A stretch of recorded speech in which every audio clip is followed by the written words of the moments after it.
इस वीडियो में हम पढ़ेंगे कक्षा 10वीं का विषय विज्ञान यानी कि सब्जेक्ट साइंस का पार्ट 2 जिसका नाम है अम्ल, क्षारक एवं लवण।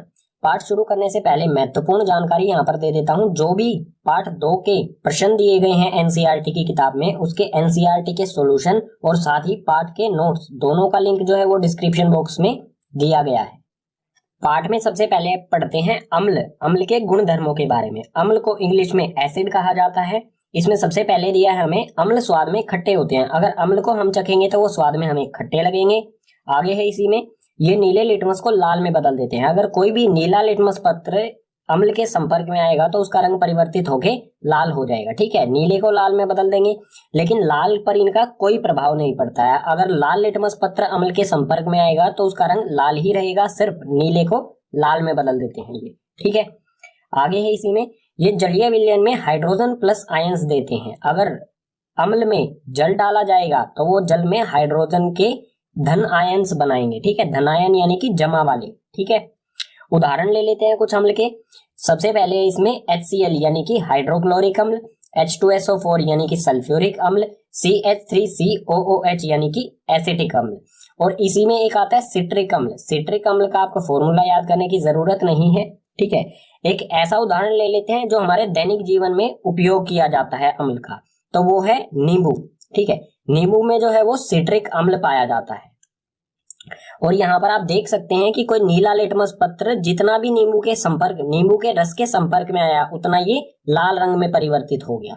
ठीक है, अम्ल में दो शब्द आते हैं, सांद्र अम्ल और तनु अम्ल। इन्हें भी समझना हमारे लिए जरूरी है। तो सांद्र अम्ल क्या होता है? जिसमें अम्ल अधिक मात्रा में और जल अल्प मात्रा में होता है, यानी कि अम्ल जो है वो ज्यादा हो, ठीक है, और पानी वो कम हो, पानी की मात्रा कम हो, अम्ल की मात्रा अधिक हो, तो उसे कहा जाएगा सांद्र अम्ल। ठीक है, इसी प्रकार से तनु अम्ल क्या होता है? जिसमें अम्ल अल्प मात्रा में और जल अधिक मात्रा में हो। सांद्र का बिल्कुल उल्टा होगा तनु। यहाँ पर अम्ल जो है वो अल्प यानी कि कम मात्रा में है और जल अधिक मात्रा में है। अब बात आती है, अगर सांद्र अम्ल को हम तनु अम्ल में बदलना चाहें या तनु अम्ल को सांद्र अम्ल में बदलना चाहें तो किस प्रकार से किया जा सकता है? सांद्र अम्ल को हम पानी में मिला देंगे। ठीक है, सांद्र अम्ल को अगर पानी में डाल दिया जाए तो वो तनु अम्ल में परिवर्तित हो जाएगा, क्योंकि पानी की मात्रा बढ़ जाएगी। इसी प्रकार से अगर तनु अम्ल में से हम पानी को वाष्पीकृत कर दें, ठीक है, पानी को वाष्पीकृत कर दिया जाए तो वो सांद्र अम्ल में परिवर्तित हो जाएगा।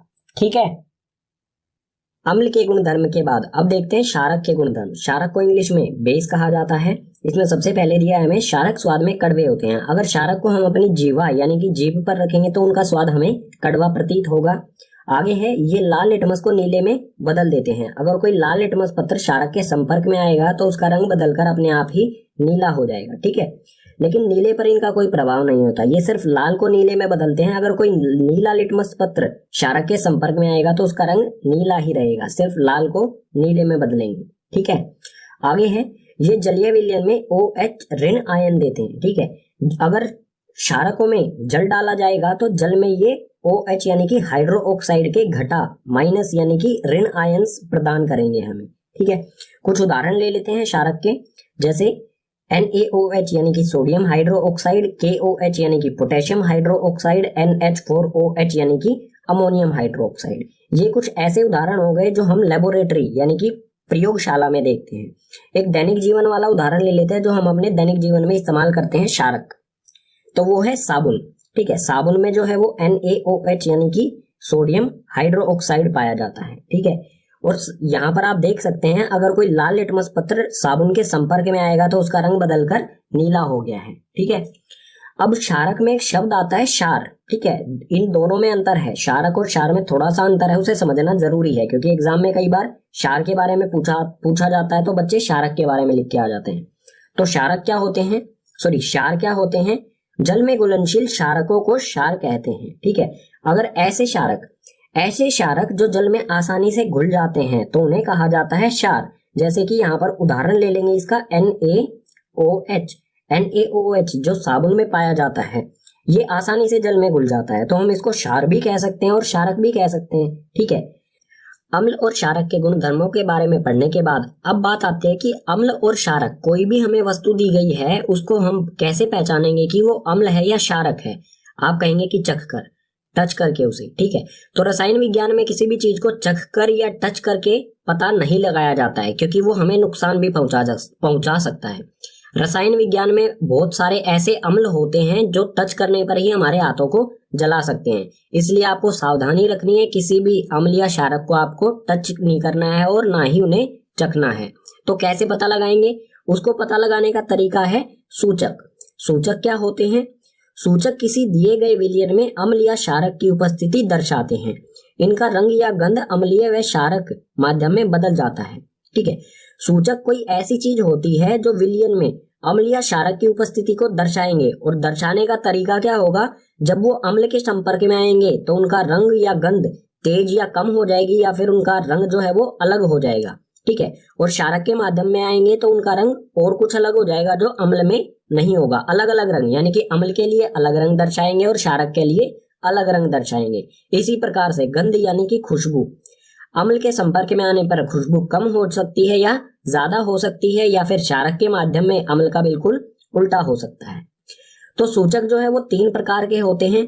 इसमें सबसे पहले है प्राकृतिक सूचक, दूसरा है कृत्रिम सूचक जिसे संश्लेषित सूचक भी कहा जाता है, और तीसरा है गंधीय सूचक। इन तीनों सूचकों के बारे में एक एक करके विस्तार से पढ़ते हैं आगे वाले पेज पर। सूचक का पहला प्रकार है प्राकृतिक सूचक। इसकी परिभाषा देख लेते हैं। वे सूचक जो पौधों से प्राप्त होते हैं उन्हें प्राकृतिक सूचक कहा जाता है। प्रकृति में हमारे पास क्या होता है? पेड़ पौधे। अगर जो भी ऐसे सूचक जो पेड़ पौधों से मिलते हैं उन्हें कहा जाएगा प्राकृतिक सूचक, ठीक है। उदाहरण ले लेते हैं इसके। उदाहरण में हमारे पास है यहाँ पर पहला लिटमस और दूसरा हल्दी, दोनों ही हमें पेड़ पौधों से मिलते हैं। अब ये अम्ल और क्षारक माध्यम कैसे बताएंगे कि कोई भी वस्तु दी गई है वो क्षारक है या अम्ल है? तो अगर कोई नीला लिटमस पत्र अम्ल के संपर्क में आएगा तो उसका रंग परिवर्तित हो जाता है लाल में, ठीक है। यानी कि लिटमस पत्र, नीला लिटमस पत्र हम किसी वस्तु में डालेंगे, ठीक है, किसी विलयन में रखेंगे, अगर उसका रंग लाल में परिवर्तित हो जाता है तो हम कहेंगे कि वो वस्तु क्या है? वो विलयन अम्लीय है, ठीक है। इसी प्रकार बिल्कुल इसका उल्टा, अगर कोई लाल लिटमस पत्र विलयन में डालने पर नीला रंग में परिवर्तित हो जाए तो वो होगा हमारा क्षारक। हल्दी का आपने नोटिस किया होगा, हल्दी के लिए, हल्दी जो अम्ल के संपर्क में आने पर उसका रंग पीला ही रहता है, ठीक है। प्राकृतिक तौर पर हल्दी का रंग पीला ही होता है, तो अम्ल के संपर्क में आने पर ये अपना रंग परिवर्तित नहीं करती है। लेकिन जब हल्दी क्षारक के संपर्क में आएगी तो इसका रंग लाल हो जाता है। तो कई बार क्या होता है, हम खाना खाते समय कपड़ों पर हल्दी यानी कि सब्जी गिर जाती है, उसमें हल्दी होती है, ठीक है। जब हम उसे धोते हैं यानी कि साबुन, जब वो साबुन के संपर्क में आती है, धोते समय उस पर साबुन लगाते हैं हम, तो वो साबुन यानी कि क्षारक के संपर्क में आती है तो उसका रंग लाल हो जाता है, ठीक है। तो ये भी एक प्रकार का ही सूचक है जो अम्ल में हमें पीला रंग प्रदान करता है और क्षारक के साथ इसका रंग लाल हो जाता है, ठीक है। सूचकों का दूसरा प्रकार है कृत्रिम सूचक, या फिर हम कह सकते हैं संश्लेषित सूचक। संश्लेषित का मतलब होता है जिसे बनाया गया हो, ठीक है। तो इसकी परिभाषा देखते हैं। वे सूचक जो रसायन द्वारा बनाए जाते हैं उन्हें कृत्रिम सूचक या फिर संश्लेषित सूचक कहा जाता है, ठीक है।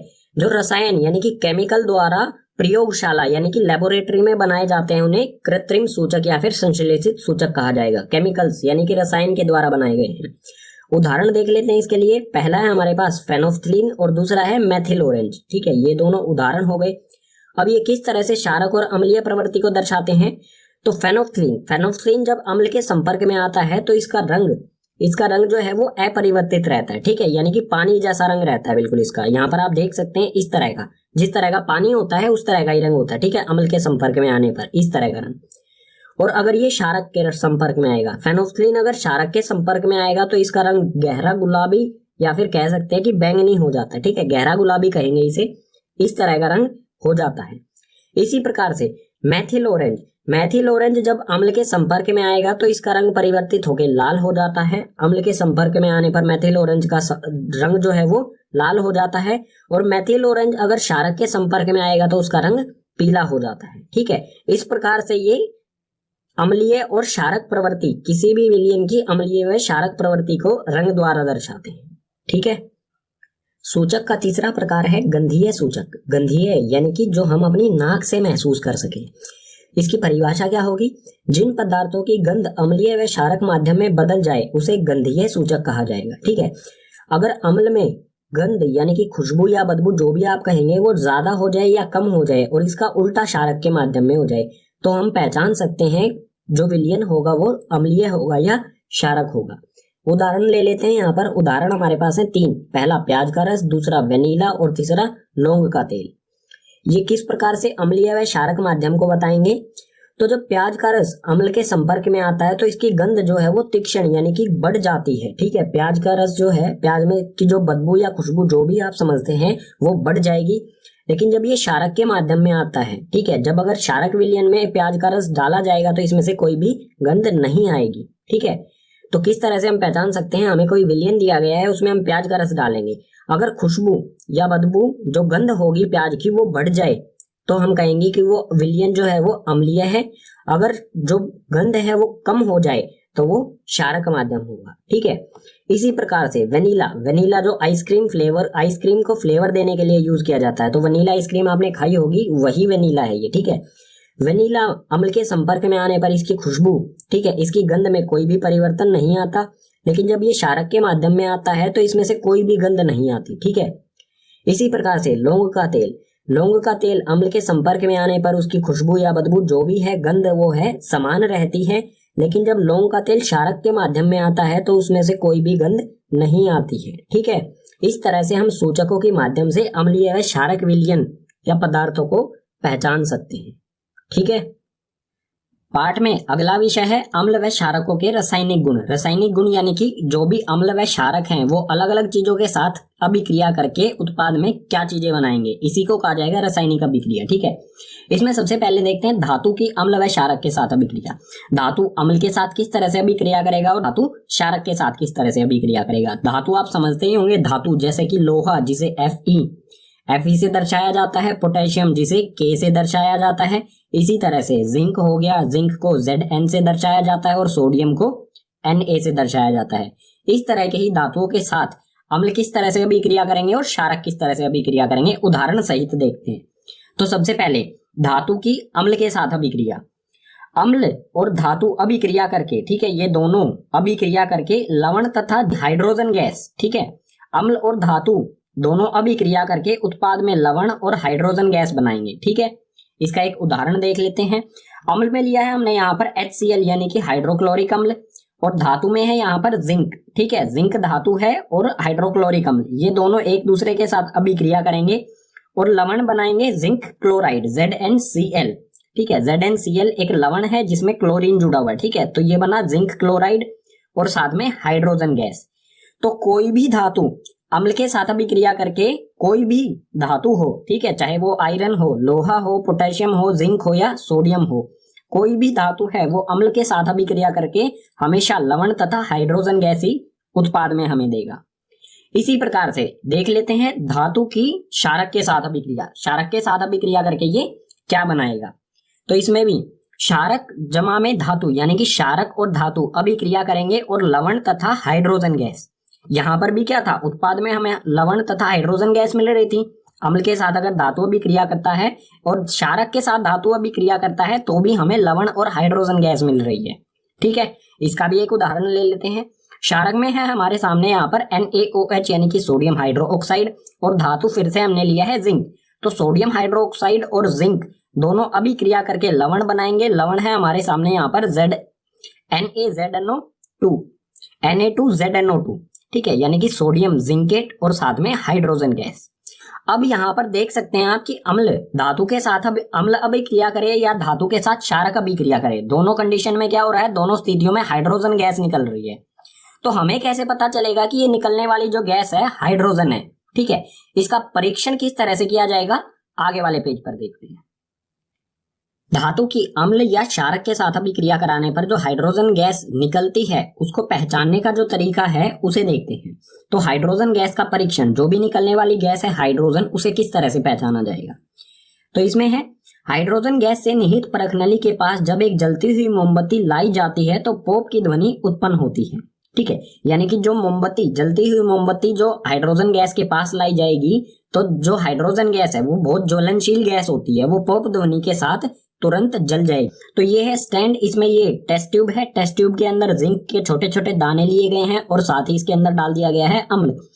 अम्ल और जिंक की अभिक्रिया यानी कि धातु और हाइड्रोक्लोरिक अम्ल की अभिक्रिया से जो हाइड्रोजन गैस उत्पन्न होगी, ठीक है, वो बाहर नहीं निकल पाएगी इस कॉर्क की वजह से।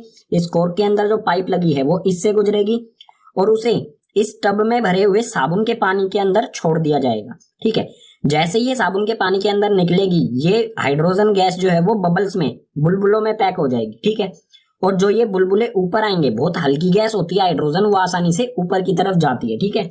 तो ये बुलबुले जब ऊपर की तरफ जाएंगे, अगर इन बुलबुलों के पास हम जलती हुई मोमबत्ती लेके आएंगे तो ये पॉप ध्वनि करते हुए, ठीक है, तुरंत जल जाएंगे पॉप की ध्वनि के साथ, ठीक है, क्योंकि बहुत ज्वलनशील गैस होती है हाइड्रोजन, ठीक है।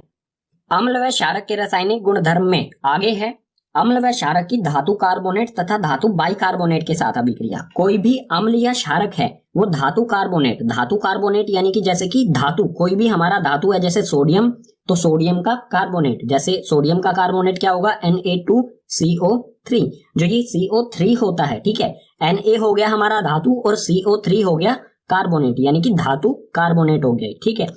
तो अम्ल व क्षारक धातु कार्बोनेट के साथ किस तरह से अभिक्रिया करेंगे, और इसी तरह से अम्ल व क्षारक धातु बाइकार्बोनेट को धातु हाइड्रोजन कार्बोनेट भी कहा जाता है। तो बिल्कुल भी कंफ्यूज नहीं होना है, एक ही चीज है, धातु बाइकार्बोनेट और धातु हाइड्रोजन कार्बोनेट। धातु हाइड्रोजन कार्बोनेट क्या होगा, धातु हाइड्रोजन कार्बोनेट होगा NaHCO3, यानी कि कार्बोनेट के साथ साथ, धातु में कार्बोनेट के साथ साथ इसमें हाइड्रोजन भी हो, तो इसे कहा जाएगा धातु हाइड्रोजन कार्बोनेट या फिर धातु बाइकार्बोनेट, ठीक है। तो इसमें देखेंगे, सबसे पहले इसमें देखते हैं अम्ल की धातु कार्बोनेट के साथ किस तरह से अभिक्रिया करता है, उसके बाद देखेंगे अम्ल धातु बाइकार्बोनेट के साथ किस तरह से अभिक्रिया करेगा। तो ये है अम्ल की धातु कार्बोनेट के साथ अभिक्रिया। अम्ल, ठीक है, कोई भी अम्ल और धातु कार्बोनेट दोनों एक दूसरे के साथ अभिक्रिया करके उत्पाद में हमें लवण, कार्बन डाइऑक्साइड और जल, ठीक है, CO2 यानी कि कार्बन डाइऑक्साइड और जल यानी कि H2O देंगे, ठीक है। हमेशा कोई भी अम्ल हो, अगर किसी भी धातु कार्बोनेट के साथ अभिक्रिया करेगा तो उत्पाद में हमें लवण, कार्बन डाइऑक्साइड और जल ही मिलेंगे, ठीक है। उदाहरण देख लेते हैं इसके लिए। अम्ल में लिया है यहाँ पर हाइड्रोक्लोरिक अम्ल, और धातु कार्बोनेट जैसा कि उदाहरण में भी बताया था वही है, ठीक है, Na2CO3 यानी कि सोडियम कार्बोनेट, ठीक है। हाइड्रोक्लोरिक अम्ल और सोडियम कार्बोनेट दोनों एक दूसरे के साथ अभिक्रिया करके उत्पाद में बनाएंगे NaCl, जो कि एक लवण होता है, साथ में कार्बन डाइऑक्साइड गैस यानी कि CO2 और साथ में जल यानी कि H2O, ठीक है। अब देखते हैं अम्ल की धातु बाइकार्बोनेट यानी कि धातु हाइड्रोजन कार्बोनेट के साथ अभिक्रिया। तो अम्ल जो है वो धातु बाइकार्बोनेट यानी कि धातु हाइड्रोजन कार्बोनेट के साथ अभिक्रिया करके हमें लवण, कार्बन डाइऑक्साइड और जल, ये तीनों चीजें उत्पाद में मिलती हैं। चाहे अम्ल धातु कार्बोनेट के साथ अभिक्रिया करे या धातु बाइकार्बोनेट के साथ अभिक्रिया करे, दोनों में हमें क्या मिल रहा है, लवण, कार्बन डाइऑक्साइड और जल। यहाँ पर भी लवण, कार्बन डाइऑक्साइड और जल, ठीक है। इसका उदाहरण देख लेते हैं, बाइकार्बोनेट यानी कि हाइड्रोजन कार्बोनेट की अम्ल के साथ अभिक्रिया। तो अम्ल यहाँ पर है वही हाइड्रोक्लोरिक अम्ल है, लेकिन यहाँ पर धातु कार्बोनेट था, यहाँ पर आ गया धातु हाइड्रोजन कार्बोनेट यानी कि धातु बाइकार्बोनेट। धातु बाइकार्बोनेट है सोडियम हाइड्रोजन कार्बोनेट। उत्पाद में हमें मिलेगा NaCl यानी कि लवण, ठीक है, जो कि एक लवण है, साथ में कार्बन डाइऑक्साइड और जल, ठीक है। ये हो गई अम्ल की धातु कार्बोनेट और धातु बाइकार्बोनेट यानी कि हाइड्रोजन कार्बोनेट के साथ अभिक्रिया। लेकिन क्षारक की अभिक्रिया का तो उदाहरण हमने लिया नहीं, ठीक है। तो इसके बारे में यहाँ पर एक लाइन लिखी है, क्षारक धातु कार्बोनेट तथा धातु हाइड्रोजन कार्बोनेट या फिर धातु बाइकार्बोनेट के साथ अभिक्रिया नहीं करते हैं। महत्वपूर्ण पॉइंट है ये, ठीक है।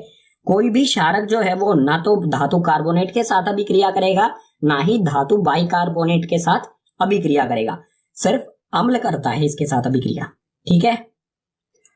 अब आप यहाँ पर देख सकते हैं, अम्ल धातु कार्बोनेट के साथ अभिक्रिया करे या अम्ल धातु बाइकार्बोनेट के साथ अभिक्रिया करे तो गैस कौन सी मिलती है, गैस मिलती है कार्बन डाइऑक्साइड यानी कि CO2, ठीक है। यहाँ पर भी CO2 और यहाँ पर भी CO2। तो हम कैसे पहचान पाएंगे कि ये गैस CO2 है, तो अगले पेज पर देखते हैं इसी CO2 यानी कि कार्बन डाइऑक्साइड का परीक्षण किस तरह से किया जाएगा। कार्बन डाइऑक्साइड का परीक्षण, जो भी गैस निकलने वाली है वो कार्बन डाइऑक्साइड है, ये तय किस तरह से किया जाएगा। तो इसमें यहाँ पर हमें दिया है CO2 यानी कि कार्बन डाइऑक्साइड को चूने के पानी से प्रवाहित करने पर पानी दूधिया हो जाता है। दूधिया यानी कि सफेद रंग का। जब चूने के पानी में कार्बन डाइऑक्साइड को डाला जाएगा, उसके अंदर कार्बन डाइऑक्साइड, चूने के पानी के अंदर कार्बन डाइऑक्साइड को छोड़ा जाएगा, तो जो चूने का पानी है वो सफेद रंग का हो जाएगा, ठीक है। दूधिया यानी कि सफेद रंग, ठीक है। और जो ये अभिक्रिया होगी चूने के पानी की कार्बन डाइऑक्साइड के साथ, ये किस तरह से होगी, ये है CaOH2 यानी कि कैल्शियम हाइड्रोक्साइड। और ये कैल्शियम हाइड्रोक्साइड जो है इसी को कहा जाता है चूने का पानी। ठीक है, जब इस चूने के पानी से कार्बन डाइऑक्साइड को प्रवाहित किया जाएगा तो ये उत्पाद में बनाएगा CaCO3 और साथ में जल, यानी कि जो ये कैल्शियम कार्बोनेट, ठीक है, ये कैल्शियम कार्बोनेट है, ये जल के अंदर ही बनेगा और ये जल के अंदर अघुलनशील होगा यानी कि सस्पेंडेड होगा। ठीक है, जिस तरह से चौक पाउडर पानी के अंदर होता है कुछ उसी तरह से इसके कारण जो पानी है, चूने का पानी है, वो सफेद हो जाएगा। ठीक है, अब आगे दिया है हमें अधिक मात्रा में CO2 प्रवाहित करने पर जो भी ये उत्पाद बनेगा, ये उत्पाद बनने के बाद भी हम कार्बन डाइऑक्साइड को इसमें से प्रवाह कर रहे हैं। ठीक है, तो ये उत्पाद जो है CaCO3 और साथ में H2O, ये आ गया यहाँ पर CaCO3 और H2O, ये बनने के बाद भी इसमें कार्बन डाइऑक्साइड का प्रवाह हमने जारी रखा, हमने कार्बन डाइऑक्साइड को बंद नहीं किया उसमें से।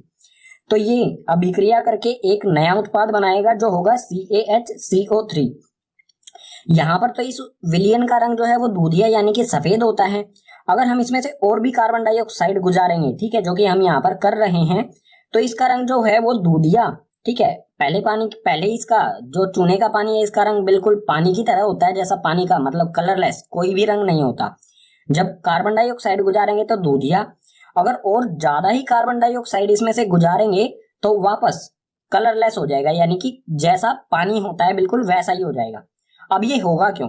CaCO3 जो है वो बिल्कुल चौक पाउडर की तरह होता है, जो स्कूल में चौक यूज किए जाते हैं बिल्कुल उस तरह का होता है, ये जल के अंदर बनेगा। ठीक है, और चौक पाउडर को अगर हम पानी में डालते हैं तो वो उस पानी को सफेद भी कर देता है। ठीक है, इस तरह से होगा ये मान लीजिए विलयन दिया गया है हमें इस बीकर में, ये क्या करेगा, पानी को सफेद भी कर देगा और नीचे की तरफ बैठ भी जाएगा, यानी कि पानी में जो चौक पाउडर है वो अघुलनशील होता है। ठीक है, कुछ पार्टिकल्स जो है छोटे छोटे कण है इसके पानी को सफेद कर देंगे।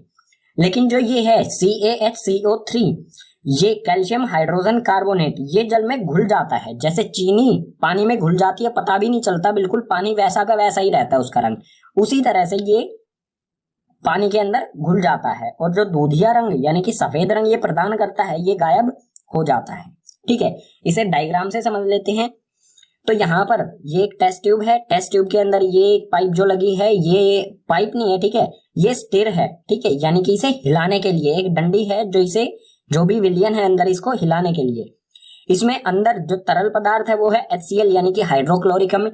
किताब में जो डायग्राम दिया है उसमें मेथनोइक अम्ल दिया गया है, तो कोई भी अम्ल ले सकते हैं, सल्फ्यूरिक अम्ल ले सकते हैं, हाइड्रोक्लोरिक अम्ल ले सकते हैं, मेथनोइक अम्ल, और कोई भी धातु कार्बोनेट। यहाँ पर धातु कार्बोनेट है Na2CO3 यानी कि सोडियम कार्बोनेट। तो HCl और सोडियम कार्बोनेट की अभिक्रिया में हमें एक लवण मिलेगा, जल मिलेगा और साथ में कार्बन डाइऑक्साइड गैस, गैस सिर्फ जो बनेगी वो होगी कार्बन डाइऑक्साइड। इस कोर्क की वजह से बाहर तो निकल नहीं पाएगी, यहाँ पे कोर्क की वजह से जो गैस होगी इस पाइप की सहायता से इसमें जाएगी, दूसरी टेस्ट ट्यूब में जाएगी। इसमें पहले से जो है वो है चूने का पानी, ठीक है, यानी कि CaOH2 कैल्शियम हाइड्रोक्साइड। जब ये कैल्शियम हाइड्रोक्साइड में पहुंचेगी, जैसे ही ये इसमें पहुंचेगी ये दूधिया होना शुरू हो जाएगा। ठीक है, दूधिया रंग होने के बाद और भी अगर हमने इसे नहीं हटाया, इसमें से लगातार गैस इसमें आ रही है, हमने नहीं हटाया, तो इसका रंग जो है वो पहले जैसा यानी कि बिल्कुल पानी जैसा हो जाएगा। ठीक है, अम्ल व क्षारक के रासायनिक गुणों में आगे है अम्ल एवं क्षारक की परस्पर अभिक्रियाएं, यानी कि अम्ल और क्षारक एक दूसरे के साथ किस तरह से अभिक्रिया करेंगे। तो देखते हैं, इसमें कोई भी अम्ल हो हमारे पास और कोई भी क्षारक हो, इन दोनों की जब अभिक्रिया कराई जाएगी तो ये हमें उत्पाद में हमेशा लवण और जल यानी कि H2O देंगे। ठीक है, हमेशा कोई भी अम्ल हो कोई भी क्षारक हो, दोनों को मिलाया जाएगा यानी कि रासायनिक अभिक्रिया होगी तो हमेशा हमें लवण और जल ही मिलेगा उत्पाद में। एक उदाहरण देख लेते हैं।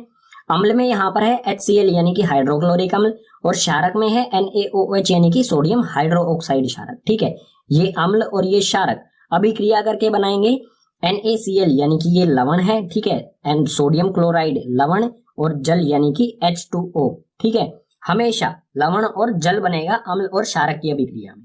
ठीक है, और जो ये अभिक्रिया है अम्ल और क्षारक एक दूसरे के साथ अभिक्रिया करके लवण और जल का निर्माण करते हैं।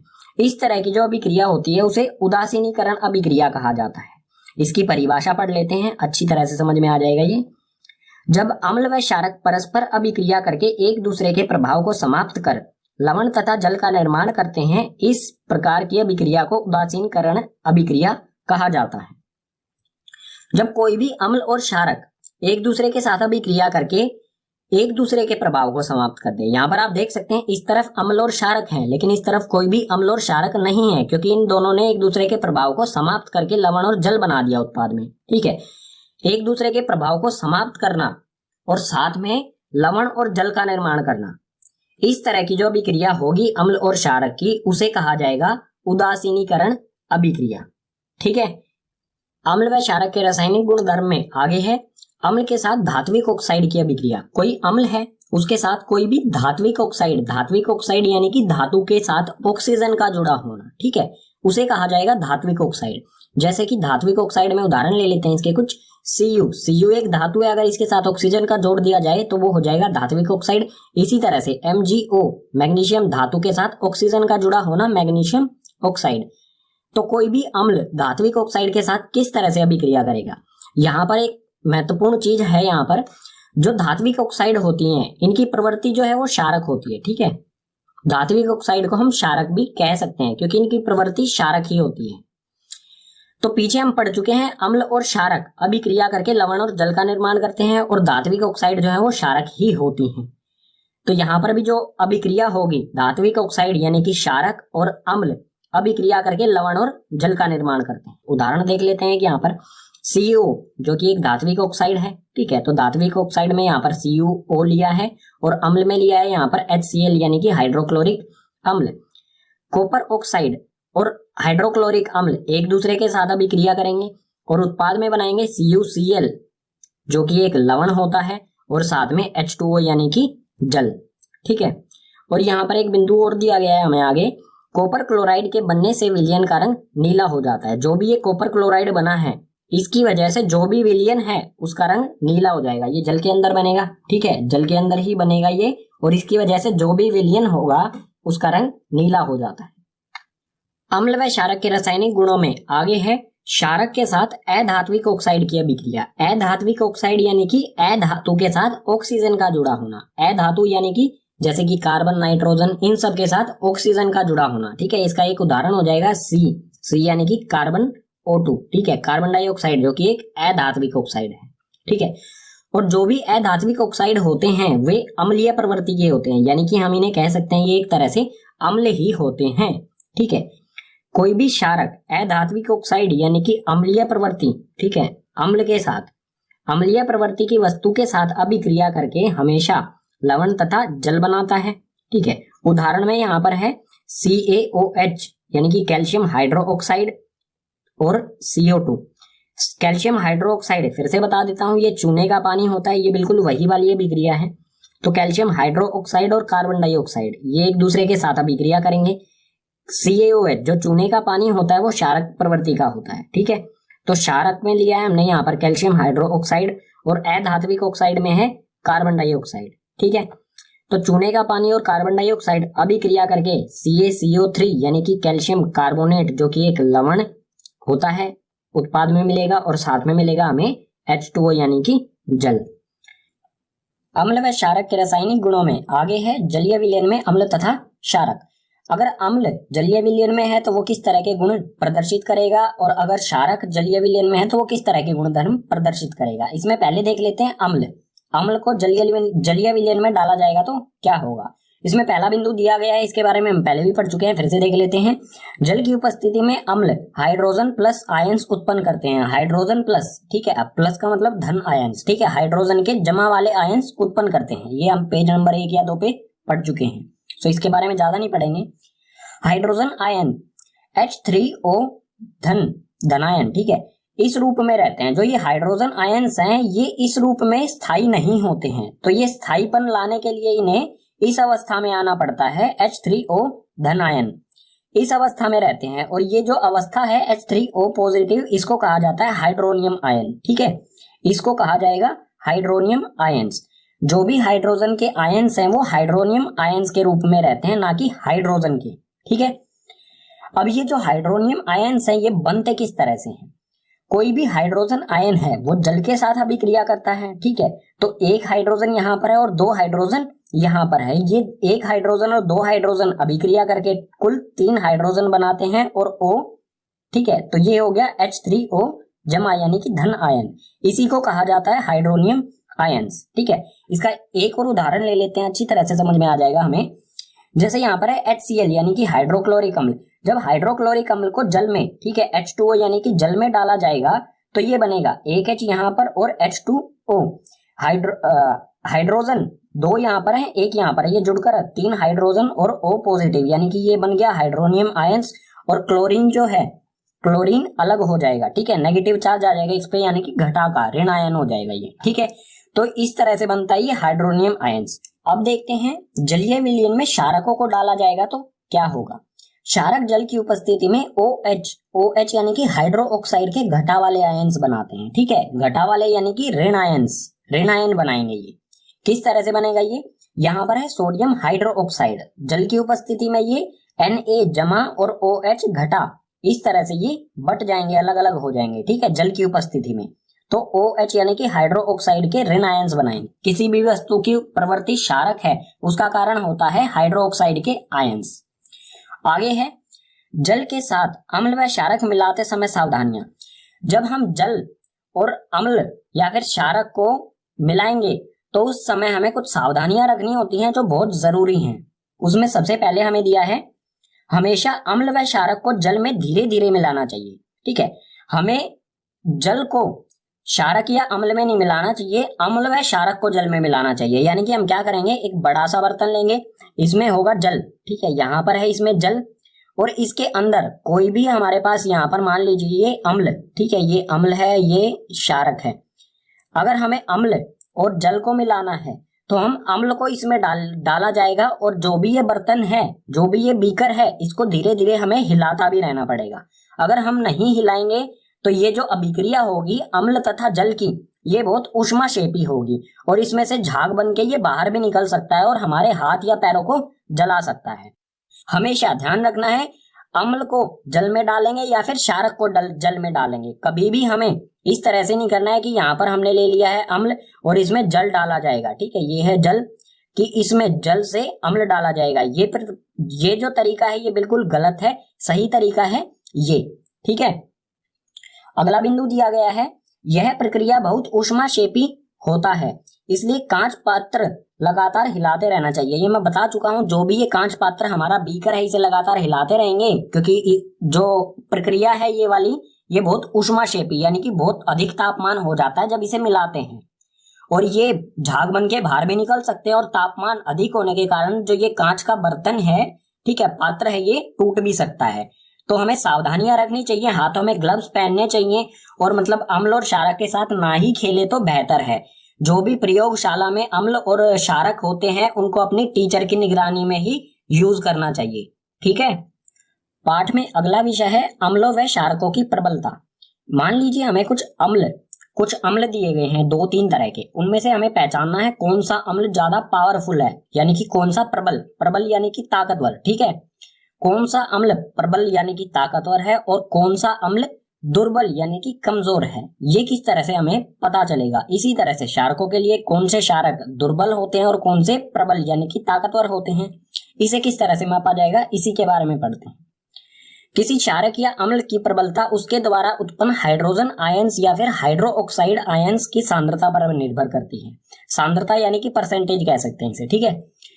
कोई भी विलयन है उसमें कितने हाइड्रोजन प्लस आयंस हैं और कितने हाइड्रो ऑक्साइड आयंस है, इनकी सांद्रता पर निर्भर करेगा कि जो भी अम्ल है वो प्रबल है या दुर्बल है, ठीक है। यानी कि जो अम्ल है वो कितना कमजोर है और कितना ताकतवर है, इन्हीं चीजों पर निर्भर करेगा, चाहे वो अम्ल के बारे में हो चाहे वो क्षारक के बारे में हो। और ये हाइड्रोजन आयंस और हाइड्रो ऑक्साइड आयंस, इनका किस तरह से पता लगाया जाएगा कि किसमें कितनी सांद्रता है। तो इसके लिए अम्ल व क्षारक की प्रबलता हम एक सार्वभौमिक या फिर सार्वत्रिक सूचक द्वारा ज्ञात कर सकते हैं। जो भी अम्ल या क्षारक है इनकी प्रबलता यानी कि इसमें कितनी ताकत है, इनको ज्ञात करने का एक अच्छा सा तरीका है ये सूचक, ठीक है, सार्वभौमिक सूचक या फिर कह सकते हैं हम इसे सार्वत्रिक सूचक, ठीक है। किताब में जो एनसीईआरटी है उसमें सार्वत्रिक सूचक कहा गया है, लेकिन पेपर में कई बार सार्वभौमिक सूचक आ जाता है, तो एक ही चीज है, ये कंफ्यूज नहीं होना है, ठीक है। इसके द्वारा ज्ञात किया जा सकता है। और ये सार्वभौमिक या सार्वत्रिक सूचक होता क्या है, इसे कहा जाता है पीएच। पीएच पेपर, ठीक है, हिंदी माध्यम में है तो पीएच पत्र लिख सकते हैं आप, ठीक है। पीएच पत्र यानी कि पीएच पेपर कहा जाता है इसे। इसके बारे में आगे वाले पेज पर बिल्कुल विस्तार से पढ़ेंगे। जो भी ये सूचक है, सार्वभौमिक सूचक या फिर सार्वत्रिक सूचक, इसकी परिभाषा क्या होगी? यह अनेक सूचकों का मिश्रण होता है। यह सूचक किसी विलयन में हाइड्रोजन आयंस की विभिन्न सांद्रता को विभिन्न रंगों में प्रदर्शित करता है, ठीक है। यानी कि यह किस चीजों को मापता है? हाइड्रोजन आयंस को, ठीक है। हाइड्रो ऑक्साइड आयंस को नहीं मापता है ये मापता है हाइड्रोजन आयंस की सांद्रता, यानी कि कोई भी विलयन है उसमें कितना % हाइड्रोजन आयंस है। इस चीज को, ये हाइड्रोजन आयंस को, ये अलग अलग रंगों के, उसकी सांद्रता, हाइड्रोजन आयंस की सांद्रता को ये अलग अलग रंगों में प्रदर्शित करता है। अगर हाइड्रोजन आयंस की सांद्रता अधिक होगी तो ये कुछ इस तरह के लाल से रंग शो करेगा, ऑरेंज वगैरह वगैरह, ठीक है। अगर हाइड्रोजन आयंस की सांद्रता ना तो ज्यादा ना ही कम, यानी कि मध्यम बीच में होगी, तो ये इस तरह के रंग शो करेगा, पीला, हरा या फिर थोड़ा सा गहरा हरा, ठीक है। अगर हाइड्रोजन आयंस की सांद्रता बहुत कम होगी तो ये इस तरह के रंग शो करेगा जो नीले वाले हैं, ठीक है, हल्का नीला, फिर गहरा गहरा गहरा नीला, ठीक है। जो भी ये सार्वभौमिक सूचक या सार्वत्रिक सूचक जिसे पीएच कहा जाता है, इस पर रीडिंग होती है 0 से लेके 14 तक, ठीक है। बाकी इसके बारे में अगले पेज पर विस्तार से पढ़ते हैं। ये है पीएच स्केल, ठीक है, इस तरह का होता है। तो पीएच स्केल जो है वो हाइड्रोजन आयंस की सांद्रता के आधार पर अलग अलग रंग प्रदर्शित करता है। अब आप कहेंगे हाइड्रोजन आयंस तो सिर्फ अम्ल में होते हैं, तो क्षारकों को ये किस प्रकार से प्रदर्शित करेगा इन रंगों में? तो आपको ये जानना जरूरी है, ठीक है। ये पीएच स्केल, इस पे 0 से 14 तक रीडिंग होती है। आपका ये जानना जरूरी है कि जो हाइड्रोजन आयंस होते हैं या फिर हाइड्रो ऑक्साइड आयंस होते हैं, ठीक है, हाइड्रोजन आयंस अम्ल में भी होते हैं और क्षारक में भी होते हैं। इसी प्रकार से हाइड्रो ऑक्साइड आयंस अम्ल में भी होते हैं और क्षारक में भी होते हैं, ठीक है। इसको समझते हैं। ये आपको एक पट्टी सी दिख रही होगी, स्केल है ये, ठीक है, किताब में भी दिया गया है ये। तो जो 7 होता है, पीएच स्केल का जो 7 मान होता है, ये वाली लाइन यहाँ पर होता है लवण, ठीक है। ये मान जो है ये है लवण के लिए। अगर इससे हम उल्टे हाथ की तरफ, ठीक है, इस साइड में जाएंगे तो ये जो सभी रंग हैं ये अम्लीय हैं। कोई भी हाइड्रोजन आयंस की प्रवृत्ति, मतलब इन रंगों में प्रदर्शित करेगा हाइड्रोजन आयंस को, तो इस साइड में ये सारे अम्ल दर्शाएगा और इस साइड के रंगों में ये क्षारक, ठीक है, क्षारीय प्रवृत्ति को दर्शाएगा। अब बात आती है हाइड्रोजन आयंस और हाइड्रो ऑक्साइड आयंस, ठीक है, क्षारक को किस तरह से प्रदर्शित करता है। तो देखो यहाँ पर ये स्केल है लवण, इससे इधर सभी अम्ल आ जाएंगे और इससे इधर सभी क्षारक आ जाएंगे, ठीक है।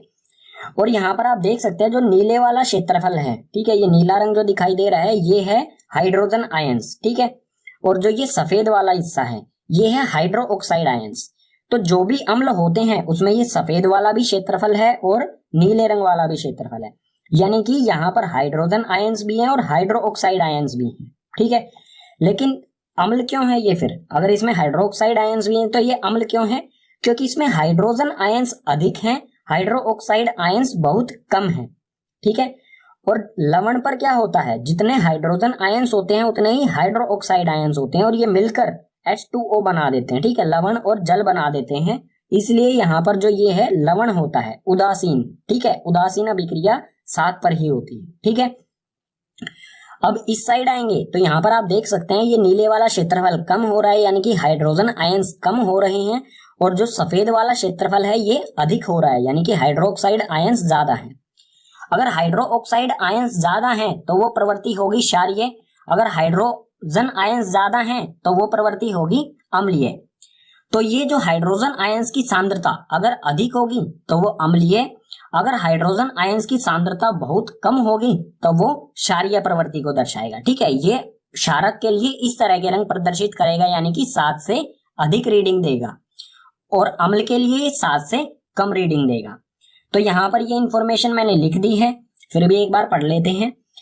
pH इक्वल्स टू 7, किसी भी विलयन का pH मान अगर 7 है तो इसका मतलब क्या है, जो विलयन है वो उदासीन यानी कि लवण है वो, ठीक है। अगर किसी का pH मान 7 से कम, ठीक है, ये कम का निशान है, pH मान 7 से कम है, अगर 7 से कम है तो वो विलयन अम्लीय होगा, ठीक है। और आगे है इसमें pH मान जो है वो 7 से अधिक है, अगर 7 से अधिक है तो वो विलयन जो होगा वो क्षारक होगा, ठीक है, क्षारीय विलयन होगा। ये था कुल मिला के पीएच स्केल के बारे में। ठीक है, अब बात कर लेते हैं पीएच का हमारे जीवन में, दैनिक जीवन में क्या महत्व है। तो उसी के बारे में दिया गया है, दैनिक जीवन में पीएच का महत्व। जो भी हमारा पीएच मान है उसके कितनी महत्वपूर्ण है हमारे जीवन में। तो इसमें पहला बिंदु दिया गया है, हमारा शरीर 7 से 7.8 पीएच के बीच कार्य करता है। हमारे शरीर का जो पीएच मान होता है वो 7 से लेके 7.8 तक होता है। अगर हमारे शरीर का पीएच मान 7 से कम हो जाए या 7.8 से अधिक हो जाए तो हम बीमार पड़ जाएंगे। ठीक है, हमें कई तरह की बीमारियां लग जाएंगी। इसमें अगला बिंदु है, वर्षा के जल का पीएच मान जब 5.6 से कम हो जाता है तो अम्लीय वर्षा कहलाती है। ठीक है, अम्लीय वर्षा के कारण ताजमहल का रंग पीला हो चुका है, तो ये थोड़ा महत्वपूर्ण हो जाता है। किसी भी वर्षा का जल 5.6, ठीक है 5.6 मतलब 7 से कम है, ये 5.6, अगर 5.6 से कम हो जाए तो वो वर्षा अम्लीय होगी। ठीक है, और अम्लीय वर्षा के कारण पहले ताजमहल का रंग जो है वो बिल्कुल सफेद चमकीला होता था। ताजमहल, अम्लीय वर्षा के कारण ताजमहल का जो रंग है वो थोड़ा थोड़ा पीला हो चुका है। ठीक है, इसी में आगे है, मुंह का पीएच मान 5.5 से कम होने पर, दोनों नहीं है यहाँ पर, दांतों, ठीक है, दांतों का क्षय प्रारंभ हो जाता है। अगर हमारे मुंह का पीएच मान 5.5 से कम हो जाए तो हमारे जो दांत हैं वो गलना शुरू कर देते हैं। क्षय यानी कि गलना, ठीक है, गलना शुरू कर देते हैं, क्योंकि जो 5.5 होता है उससे कम अम्ल जो है वो प्रबल होता जाता है। ठीक है, अम्ल की प्रबलता अधिक होगी तो वो हमारे दांतों के साथ अभिक्रिया करेगा और उनको गलाना शुरू कर देगा। अगर हमें इससे बचना है, अम्लीयत मतलब दांतों के गलने से अगर हमें बचना है तो हमें मतलब खाना खाने के बाद कुल्ला करना चाहिए या फिर हमें ब्रश करनी चाहिए कम से कम 2 वक्त। ठीक है, सोते समय जरूर हमें ब्रश करनी चाहिए, इससे हम बच सकते हैं आसानी से। आगे है, मधुमक्खी का डंक अम्ल छोड़ता है जिसके कारण जलन व दर्द होता है। जब भी कोई मधुमक्खी काटती है तो उसके कारण हमें बहुत ज्यादा दर्द होता है। ठीक है, अगर उसका डंक अंदर ही है हमारे शरीर के अंदर तो वो बहुत ज्यादा दर्द करता है, क्योंकि जो डंक होता है उसमें एक अम्ल होता है जिसका नाम है मेथनोइक अम्ल। मेथनोइक अम्ल जो है हमारे शरीर में जो सेल्स होते हैं, बॉडी के सेल्स होते हैं, उनको खत्म करना शुरू कर देता है।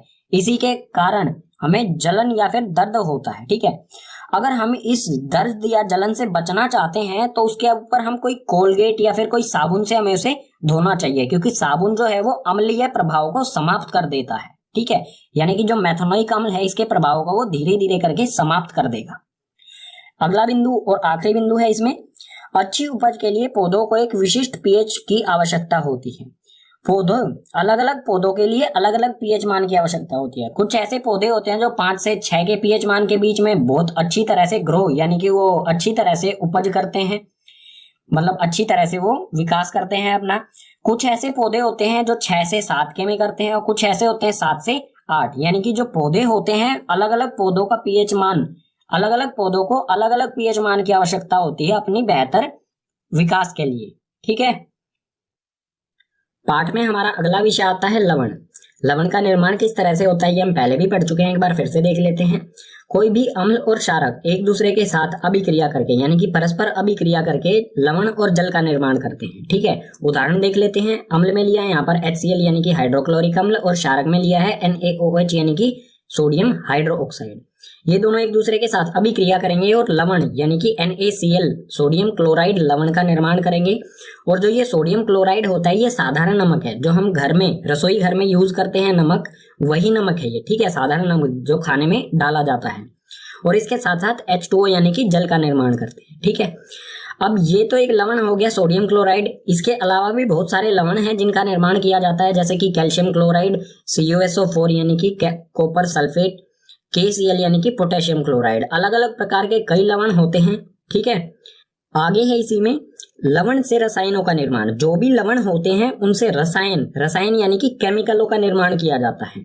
ठीक है, इसके कुछ उदाहरण देख लेते हैं। जैसे सोडियम हाइड्रोक्साइड का लवण से ही बनाया जाता है सोडियम हाइड्रोक्साइड। इसी तरह से विरंजक चूर्ण, बेकिंग सोडा, धोने का सोडा और प्लास्टर ऑफ पेरिस जिसे कहा जाता है POP। इन सब का निर्माण किस तरह से किया जाता है और इनके उपयोग क्या क्या हैं। ठीक है, एक एक करके सभी के बारे में आगे वाले पेजेस पर पढ़ते हैं। लवण से जो रसायनों का निर्माण किया जाता है यानी कि केमिकल बनाए जाते हैं, उसमें सबसे पहले है सोडियम हाइड्रोक्साइड। सोडियम हाइड्रोक्साइड का रासायनिक सूत्र होता है NaOH। Na से होता है सोडियम और OH से हाइड्रोक्साइड यानी कि सोडियम हाइड्रोक्साइड। इसका निर्माण किस तरह से होता है, इसमें हमें दिया है सोडियम क्लोराइड के जलीय विलयन से विद्युत प्रवाहित करने पर यह वियोजित होकर सोडियम हाइड्रोक्साइड उत्पन्न करता है। यानी कि सोडियम क्लोराइड जो जल में उपस्थित है, जलीय विलयन, ठीक है, सोडियम क्लोराइड का जलीय विलयन, उसमें से जब बिजली विद्युत को प्रवाहित करेंगे तो यह सोडियम हाइड्रोक्साइड में बदल जाता है, ठीक है। और इसकी रासायनिक अभिक्रिया किस प्रकार से होती है ये देख लेते हैं।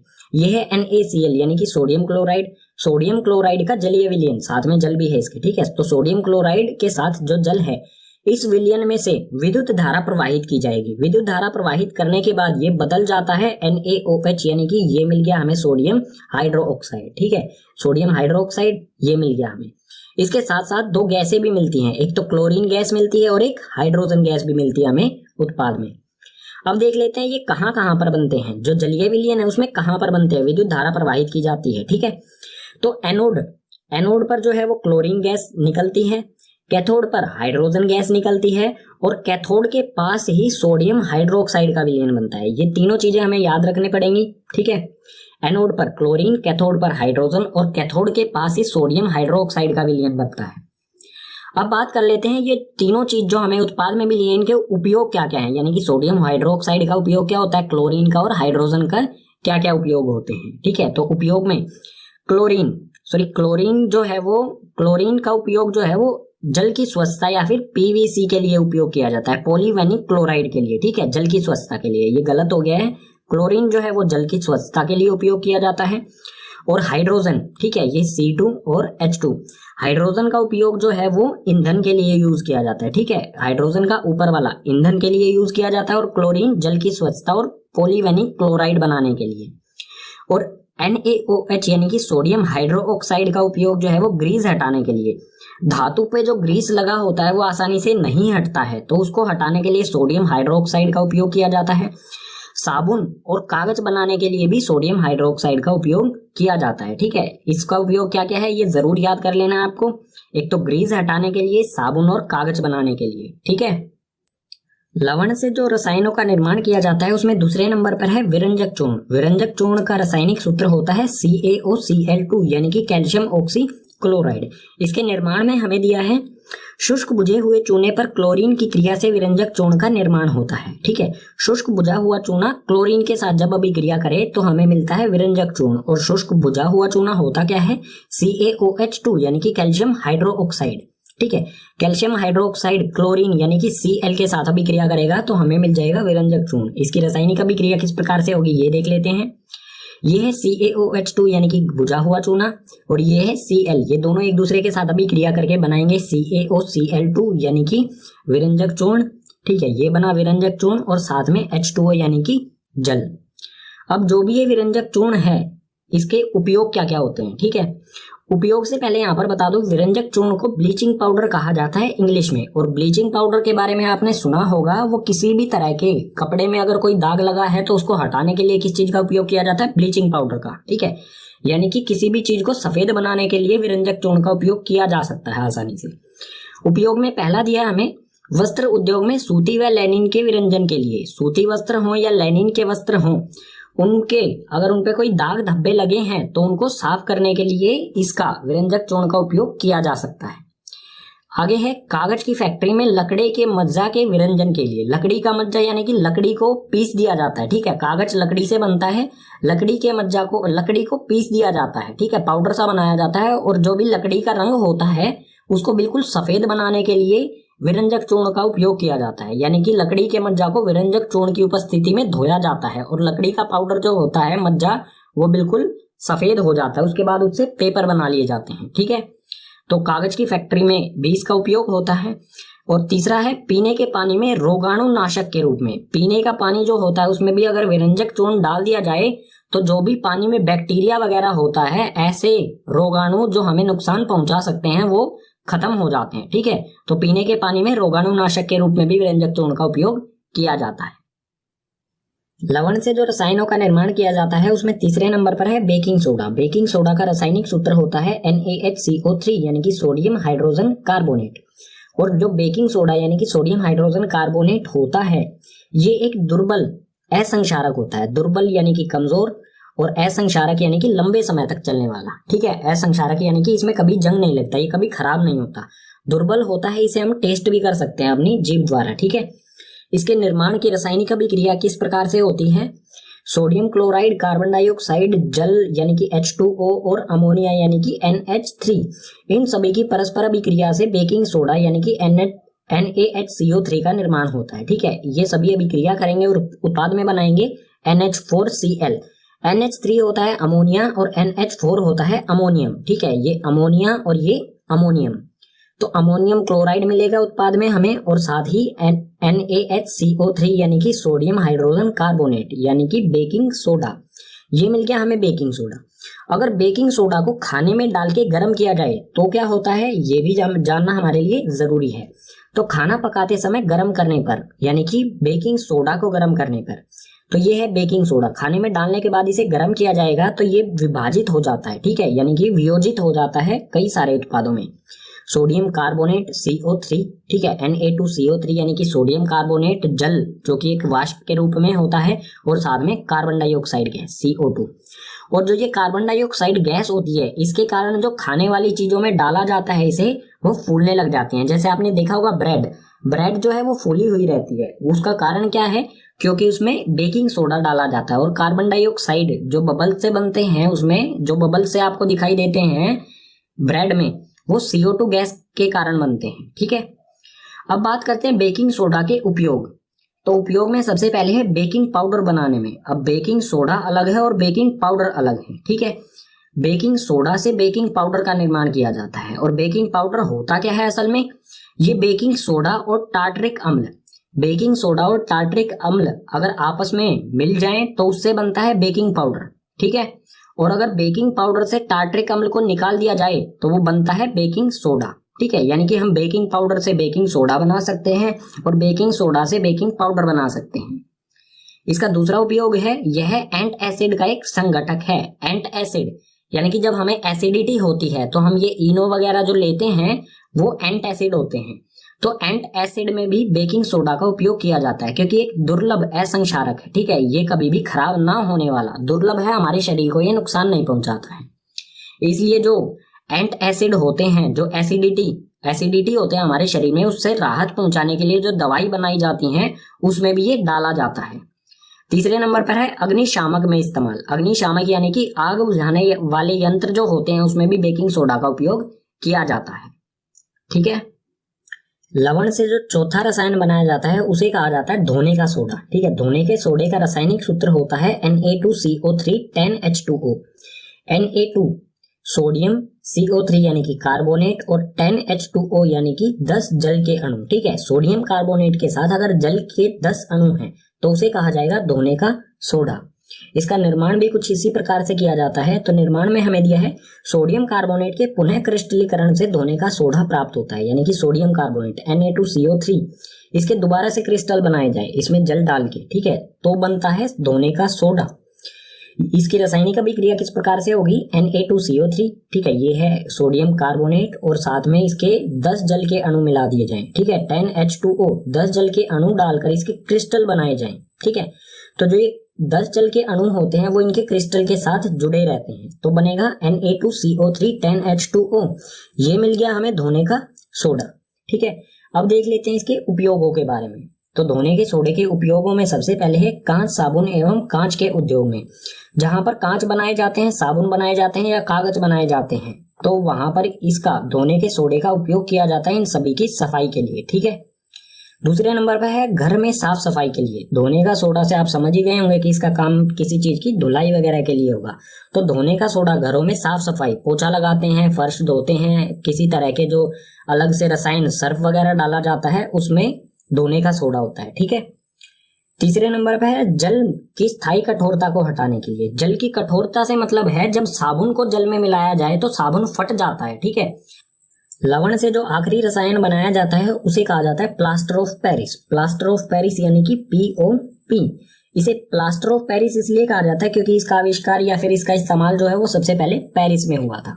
इसका रासायनिक सूत्र होता है CaSO4 1/2 H2O। CaSO4 यानी कि कैल्शियम सल्फेट और 1/2 यानी कि आधा जल का अणु, ठीक है, H2O आधा जल का अणु। कैल्शियम सल्फेट के साथ अगर आधा जल का अणु है तो उसे कहा जाएगा प्लास्टर ऑफ पेरिस।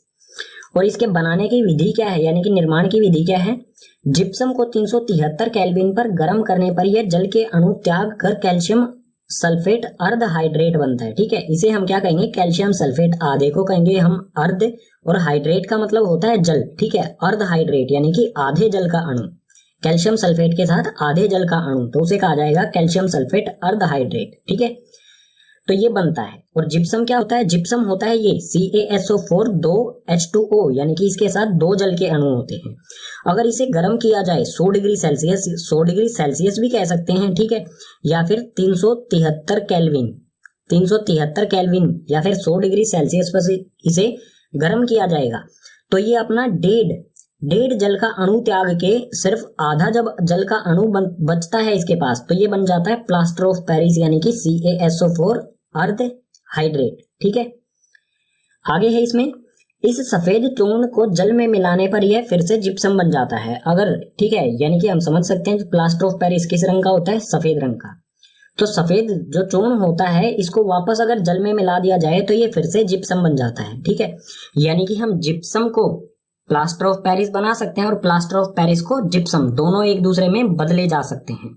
अगर प्लास्टर ऑफ पेरिस में जल डाल दिया जाए तो वो जिप्सम बन जाएगा, और जिप्सम को 373 डिग्री केल्विन या फिर 100 डिग्री सेल्सियस पर गर्म करें तो वो प्लास्टर ऑफ पेरिस बन जाएगा, ठीक है। और प्लास्टर ऑफ पेरिस से जिप्सम बनाने की विधि किस प्रकार है ये देख लेते हैं, रासायनिक अभिक्रिया इसके लिए, ठीक है। तो ये है CaSO4 हाफ H2O यानी कि अर्ध हाइड्रेट, ठीक है। कैल्शियम सल्फेट अर्ध हाइड्रेट यानी कि ये क्या है? Plaster of Paris. Plaster of Paris में अगर डेढ़ जल के अणु, एक और आधा जल का अणु इसके साथ मिला दिया जाए तो ये बन जाएगा जिप्सम। और अगर जिप्सम इसको अगर वापस अभिक्रिया कराई जाए, ठीक है, अगर इसकी वापस अभिक्रिया कराई जाए 100 डिग्री सेल्सियस, ठीक है, 100 डिग्री सेल्सियस पर अगर जिप्सम को गर्म किया जाए तो ये वापस किस में बदल जाएगा? CaSO4 अर्ध हाइड्रेट में बदल जाएगा, ठीक है। जो डेढ़ जल का अणु है वो इसमें से अलग निकल जाएगा वाष्पीकृत होके, तो बन जाएगा ये POP, ठीक है। अब देखते हैं प्लास्टर ऑफ पेरिस यानी कि POP के उपयोग क्या क्या होते हैं। तो इसका पहला उपयोग हमें दिया है टूटी हुई हड्डियों को सही जगह पर स्थिर रखने के लिए, यानी कि इसका इस्तेमाल अस्पताल में डॉक्टरों के द्वारा किया जाता है। अगर किसी मरीज की हड्डी टूट जाती है तो उसकी हड्डी को सही जगह पर स्थिर रखा जाता है प्लास्टर के द्वारा, ठीक है। उस पर प्लास्टर चढ़ा दिया जाता है, जो सफेद पाउडर होता है ये प्लास्टर ऑफ पेरिस, इसे गीला करके पट्टी के साथ से, ठीक है, जहां भी हड्डी टूटी होती है वहां पर इसे चिपकाया जाता है और कुछ मतलब महीने भर के लिए इसे ऐसे ही रखा जाता है। तो हड्डी जो है वो अपने आप ही स्थिर रहेगी, अगर सही जगह पर रहेगी तो वो अपने आप ही जुड़ जाती है। दूसरा उपयोग है खिलौने तथा सजावट का सामान बनाने के लिए। कई तरह के खिलौने, जो सफेद से खिलौने दिखते हैं, सफेद पाउडर से बने होते हैं, वो सभी जो है वो प्लास्टर ऑफ पेरिस से ही बने होते हैं, ठीक है, यानी कि POP से ही बने होते हैं। आखिरी है इसमें दीवार की सतह को चिकना बनाने के लिए दीवारों पर भी लगाया जाता है। जो वॉल पुट्टी होती है वो असल में POP ही होती है, ठीक है, प्लास्टर ऑफ पेरिस ही होती है, ठीक है। उससे दीवार जो है वो चिकनी हो जाती है, ठीक है। चैप्टर के लास्ट में आता है क्रिस्टलन का जल। क्रिस्टलन का जल क्या होता है, यानी कि इसकी परिभाषा क्या होती है? लवण के एक सूत्र इकाई में जल के निश्चित अणुओं की संख्या को क्रिस्टलिन का जल कहते हैं, ठीक है। यानी कि किसी लवण के एक इकाई में कुछ जल के अणुओं की संख्या है, उसी को कहा जाएगा क्रिस्टलिन का जल, ठीक है। इसका उदाहरण देख लेते हैं, जैसे यहाँ पर है CuSO4 यानी कि कॉपर सल्फेट 5H2O यानी कि 5 जल के अणु है। कॉपर सल्फेट जो हमारा ये लवण है इसमें 5 जल के अणुओं की संख्या है, तो इसको जो 5 जल के अणु है इसे कहा जाता है क्रिस्टलिन का जल। और जो ये क्रिस्टलिन का जल होता है ये दिखाई नहीं देता है, ठीक है। अगर इसे गर्म किया जाए तो ये वाष्प बन के बाहर निकलने लगता है। और भी बहुत सारे उदाहरण देखना चाहें तो जैसे जिप्सम में 2 जल के अणु थे, POP में आधा जल का अणु था, धोने के सोडे में 10 जल के अणु थे, वो सभी इसके उदाहरण हो जाएंगे, ठीक है।